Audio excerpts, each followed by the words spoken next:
Hello and welcome to all. स्वागत है आप सभी का। जितने भी लोग 2023 में एसएससी जीएचटी के लिए सिलेक्ट हुए हैं उनको मैं बहुत बहुत शुभकामनाएं देता हूं। बहुत जल्द ही आप सभी को आपके डिपार्टमेंट की तरफ से ज्वाइन करने के लिए बुलाया जाएगा। यदि आप में से कोई भी अपनी सक्सेस स्टोरी हमारे साथ शेयर करना चाहता है, आगे 2024 में अपीयर होने वाले एस्पिरेंट्स के साथ साझा करना चाहता है, तो हमें आप मेल कर सकते हैं vionicafoundation@gmail.com पर, या फिर डिस्क्रिप्शन में आपको व्हाट्सएप ग्रुप का लिंक मिल जाएगा। वहां पर आप हमें मैसेज कर सकते हैं, हम आपसे कांटेक्ट करेंगे और एक वीडियो के माध्यम से बातचीत करके आपकी जो रणनीति रही, वो किस तरीके से आपने इस परीक्षा में सफलता हासिल की, उसकी कहानी हम आगे जो आने वाले एस्पिरेंट है जो इस साल अपीयर होने वाले हैं 2024 में, उनके साथ साझा कर पाएंगे। तो यदि आप में से कोई भी इंटरेस्टेड है तो हमें मेल कर सकते हैं आप, या फिर हमें व्हाट्सएप ग्रुप में भी लिख सकते हैं। आज मैं विशेष तौर पर उन स्टूडेंट से बात करना चाहता हूं जिनका सिलेक्शन नहीं हुआ है। देखिए, एक बात आप सभी जानते हैं, हम किसी भी एग्जाम में जब अपीयर होते हैं तो हमारे सिलेक्शन के जितने चांसेस होते हैं उतने ही चांसेस हमारे फेलियर के भी होते हैं। जब भी हम फेल होते हैं तो दुख होता है और ये स्वाभाविक है, सभी को होता है। मेरे बहुत नियरेस्ट एक स्टूडेंट हैं जो इस एग्जाम में अपीयर हुए थे और उनका सिलेक्शन इस बार नहीं हुआ, जबकि प्री में ठीक ठाक उनका स्कोर था। वो मुझसे अपनी बातें बता रहे थे कि जब रिजल्ट आया उनको इस बार बहुत उम्मीद थी कि इस बार उनका सिलेक्शन होगा, बट अनफॉर्चुनेटली उनका सिलेक्शन नहीं हो पाया। तो दुख तो उस दिन हुआ, लेकिन असली दुख उनको तब हुआ जब बता रहे कि घर वालों ने, मम्मी ने मुझसे पूछा कि बेटा इस बार क्या हुआ, तुम्हारा रिजल्ट आने वाला था, रिजल्ट आया कि नहीं आया।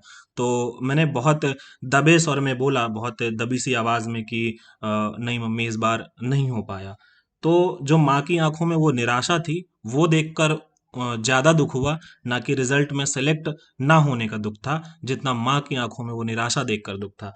तो आप लोगों में से बहुत सारे ऐसे कैंडिडेट्स होंगे जो सीरियसली तैयारी कर रहे होंगे, जिनको इस एग्जाम से बहुत उम्मीदें रही होंगी, बट अनफॉर्चुनेटली कहीं कोई ऐसी कमी रह गई होगी जिसकी वजह से इस बार सिलेक्शन नहीं ले पाए हैं। तो मैं आप लोगों का दुख समझ सकता हूँ, आप लोगों की भावनाओं को महसूस कर सकता हूँ, लेकिन हमें इस दुख को कैसे भी करके भुलाना है। हमें डिमोरलाइज नहीं होना है। हमारे पास कोई और रास्ता नहीं है, हमारे पास सिर्फ एक ही रास्ता है कि हमें कैसे भी करके वापस से अपनी तैयारी को रीस्टार्ट करना है। रीस्टार्ट करने के अलावा हमारे पास कोई रास्ता नहीं है। तो इस बार दोबारा से अपनी तैयारी को धार देना है, चेक करना है कि क्या कारण थे जिन्होंने आपके सिलेक्शन को रोक दिया, जिसकी वजह से आप सेलेक्ट नहीं हो पाए हैं। तो प्रॉपरली आप अपने फेलियर्स के कारणों को पहचानिए, उनको आप एनालिसिस कीजिए कि किस वजह से आप सेलेक्ट नहीं हो पाए हैं। प्रॉपर एनालिसिस करना है कि कहाँ गलती रह गई, और इस बार उस गलती को सुधारने का प्रण लीजिए कि प्री और मेंस के मार्क्स को एनालिसिस कीजिए, कॉपी मंगवाइए और चेक करिए कि कहाँ पर गलती हो गई, कहाँ पर मार्क्स हमारे कम रह गए जिसकी वजह से हम कट ऑफ को क्वालिफाई नहीं कर पाए, कट ऑफ को क्रॉस नहीं कर पाए। और ज्यादा समय नहीं है, ज्यादा से ज्यादा अब आपके पास 4 महीने का समय ही बचा हुआ है। एसएससी ने अपना कैलेंडर ऑलरेडी जारी कर रखा है कि जो इस बार का एग्जाम है एसएससी जीएसटी का, वो अक्टूबर में होगा, जुलाई में इसके फॉर्म आ जाएंगे, 23 जुलाई को इसके फॉर्म आ जाएंगे, 21 अगस्त तक इसके फॉर्म भरे जाएंगे और अक्टूबर या फिर नवंबर में इसका एग्जाम होगा। तो सेम शेड्यूल है, जबकि पिछली बार का शेड्यूल 1 महीने बाद था, यानी कि अगस्त से शुरू हुआ था। ये सेशन प्रक्रिया इस बार जुलाई से ही ये भर्ती प्रक्रिया शुरू हो जाएगी। तो आप लोगों के पास ज्यादा समय नहीं है। यूं समझिए कि वो कैंडिडेट्स जिनको ये लगता था कि यार इस बार मेरी तैयारी सही नहीं थी, मैंने उतना अच्छा अटेम्प्ट्स नहीं कर पाया हूँ क्वेश्चंस को, और थोड़ा अगर पढ़ लेता तो मैं और अच्छे से कर पाता, और मुझे समय मिल जाता तो मैं बहुत अच्छा एग्जाम में कर पाता। तो उन कैंडिडेट्स के लिए यूं समझिए कि यदि आपने एग्जाम दिया होगा और आपका एग्जाम अच्छे से नहीं बना है और आप ये सोचते हैं कि यार थोड़ा सा समय और मिल जाता, तो ये यूं ही समझिए कि आपको एसएससी ने यूं कह दिया है कि कोई बात नहीं, इस बार नहीं आया, आप दोबारा से एग्जाम में बैठ करके अपनी तैयारी जो आपने की हुई है उसकी परीक्षा दीजिए और आप दिखाइए कि आपने तैयारी की हुई है। तो आप 4 महीने का समय आपको मिल गया है, यूं समझिए। ये मत समझिए कि आप रिजेक्ट हो गए हैं, आप यूं समझिए कि इस बार अभी हमारी तैयारी कुछ अधूरी रह गई थी, कोई ना कोई कमी थी, तो हमें 2-3 महीने का बोला है एसएससी ने कि आप 2-4 महीने वापस से तैयारी कर लीजिए जो आपने कमी छोड़ी थी, और उस तैयारी को पूरा करके दोबारा से इस पेपर में बैठिए। तो इस तरीके से आप इसको बिल्कुल भी रिजेक्शन मत समझिए, ये समझिए कि इस बार तैयारी अच्छी नहीं थी, हमें फिर से मौका मिल रहा है और हम इस बार एग्जाम में फिर से बैठेंगे और बहुत अच्छे से एग्जाम देंगे। और जो कमी रह गई पिछली बार, उस कमी को इस बार दूर करना है और इस बार हमें सिलेक्शन 100% लेना है। मुझे पता है कि आप में से बहुत सारे कैंडिडेट्स ऐसे हैं जिन्होंने बहुत सीरियस तरीके से तैयारी की थी, जिनका एग्जाम भी बहुत अच्छा गया था, प्री में भी मार्क्स बहुत अच्छे थे। तो उन कैंडिडेट्स का भी सिलेक्शन नहीं हुआ, तो उनको काफी धक्का लगा इस बात से। तो उनको मैं ये सजेस्ट करूंगा कि आप प्रॉपर रीजन फाइंड करिए कि आपका सिलेक्शन क्यों नहीं हुआ है। कट ऑफ के मार्क्स चेक कीजिए कि कट ऑफ के मार्क्स कितने थे, आपके मार्क्स कितने थे, आप कितना पीछे रह गए हैं। मेंस के मार्क्स अभी दिखाए नहीं गए हैं, लेकिन आप अपनी कॉपी मंगवा लीजिए, आरटीआई फाइल कर दीजिए, अपनी कॉपी मंगवा लीजिए और देखिए कि आपने कॉपी में कैसा परफॉर्म किया था, कॉपी में कहाँ कमी रह गई, उसको प्रॉपर एनालिसिस कीजिए।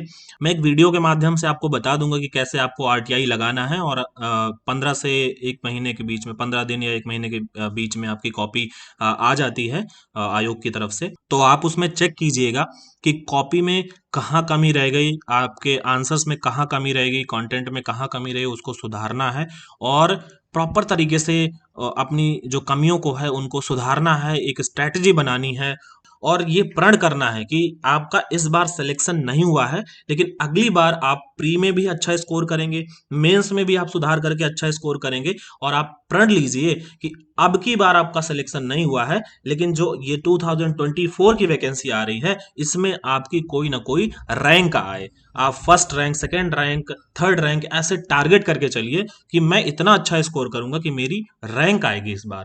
जितने भी कैंडिडेट्स ऐसे हैं जो इस बार पहली बार 2024 में इस परीक्षा में अपीयर होना चाहते हैं, और वो कैंडिडेट जिन जो इस परीक्षा में अपीयर हुए थे लेकिन उनका सिलेक्शन प्री में नहीं हुआ था, तो उन लोगों को मैं ये कहना चाहता हूँ कि आप प्रॉपर तरीके से सिलेबस देखिए, सिलेबस को एनालिसिस कीजिए कि सिलेबस में क्या क्या पूछता है, और प्रॉपर तरीके से स्ट्रैटेजी बनाइए कि कैसे कैसे पूरे सिलेबस को कवर करना है, और उसके बाद फिर अपनी तैयारी में लग जाइए।